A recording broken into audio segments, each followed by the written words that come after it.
Okay, let's talk a little bit about who Jordan Belfort was and why he became so famous. He was known for being a stockbroker and after his release from prison, a motivational speaker and an author. Both parents were accountants and Jordan had early success as a salesman. This guy could sell anything. Like the real life Jordan Belfort, I've seen some YouTube videos of the guy. And initially when I saw the YouTube videos, I hadn't heard about him and so I was real hostile to him. But as I listened to the melodious sound of his voice and his presentation of the sales pitch that he was giving, I was like, yeah, I'd buy that. I'd buy that product. And then I was like, no, I must resist, right? This guy could sell anything. He began selling stocks in 1987 and founded Stratton Oakmont. Here's the logo right there. Does anybody know why he chose Stratton Oakmont as the name? It's a reference to a street that's where he grew up, but he also thought it would sound majestic and stable, like a financial company you could trust. He chose the lion and the world as his logo. It was actually a junk operation. The company was known as a boiler room operation that marketed penny stocks. Okay, what is a penny stock? Let's talk about this. They are generally considered to be any stock trading under the value of $1. They typically do not trade on the New York Stock Exchange or the NASDAQ, but there are some exceptions. They usually trade on the over-the-counter markets. Far less restrictions on companies and far fewer reporting or regulatory standards are available for penny stocks. Penny stocks are much more speculative and liquid in value than other kinds of stocks. They are very risky due to a lack of information and few to no listing requirements. They're also vulnerable to pump and dump schemes. Not all penny stocks are bad companies. All of these companies began as penny stocks, became something else, something much more.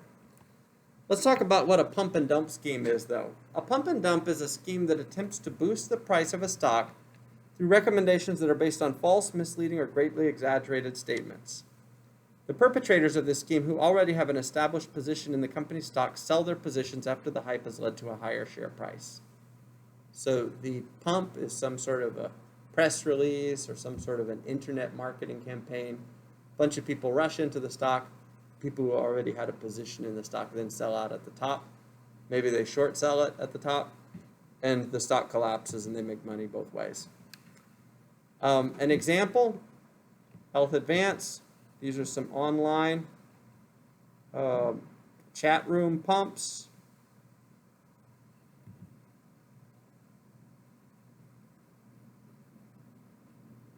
And you can see what happens.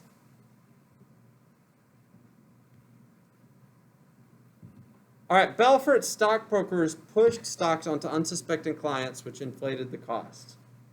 Okay, when I was a kid, my grandmother lived with us before she passed away. And God bless her, she was real sweet, but she was real vulnerable to marketing schemes. And she'd see some sort of a pitch on TV or something like that, and she'd call up her broker and say, I want to buy this. She's like 87 years old. Those are the kinds of people that Belfort targeted. Okay? Stratton Oakmont would then sell its own holdings of the stocks to accumulate profit. Belfort got cocky, started to promote reckless behavior.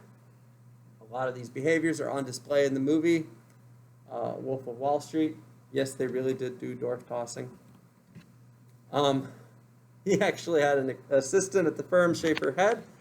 He has said in an interview that the movie was mild and that they did much worse. Yeah, I know.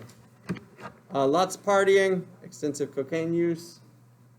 Yes, he did pay an employee to get implants. He urged employees to live by the model, don't hang up until the customer buys or dies. It is true in real life that Steve Madden was tricked by Belfort and his childhood friend Danny Porush into making his brand publicly traded.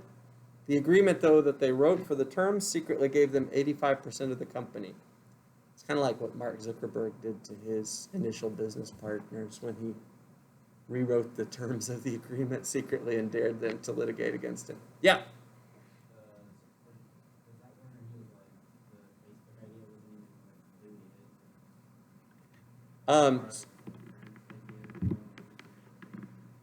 Yeah, so actually there are two really questionable steps in the early history of Zuckerberg and Facebook.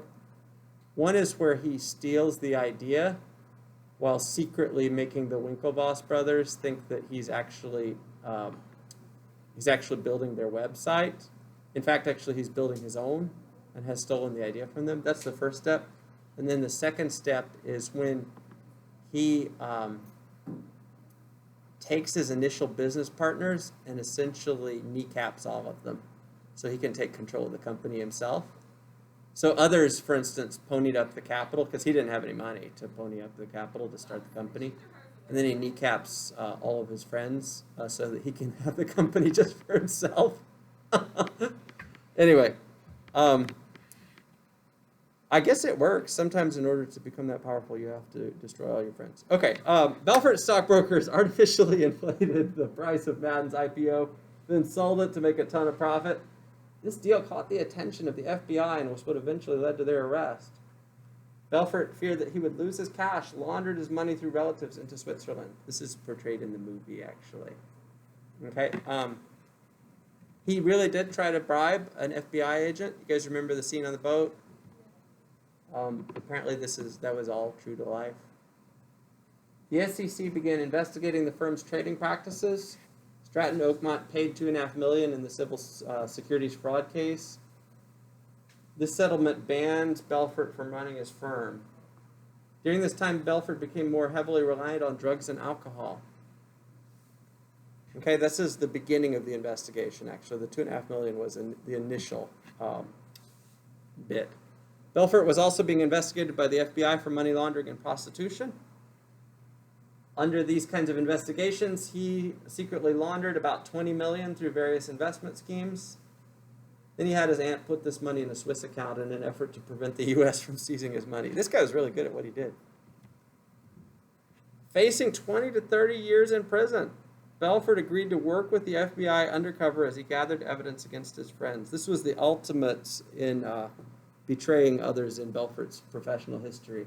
He took his business partners and he began ratting on all of them secretly to the FBI. He was indicted for money laundering and securities fraud. He pleaded guilty. He was sentenced to just 4 years in prison and a fine of $110 million, but the term eventually got reduced to just 2 years. In fact, he only served 22 months of his sentence in exchange for a plea deal. He turned in all of the co-conspirators. He was mic'd up. The conversations were being recorded. He began helping the FBI.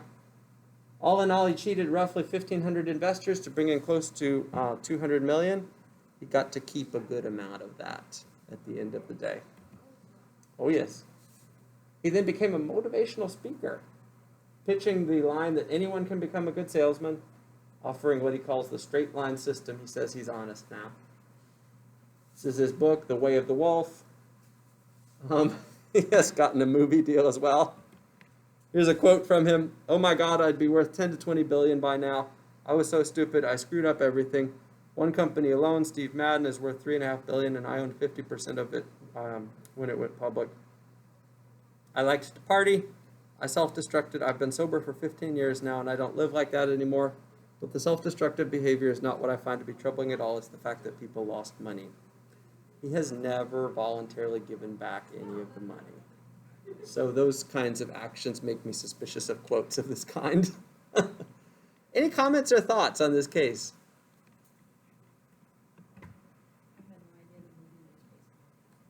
Yeah, this dude was real.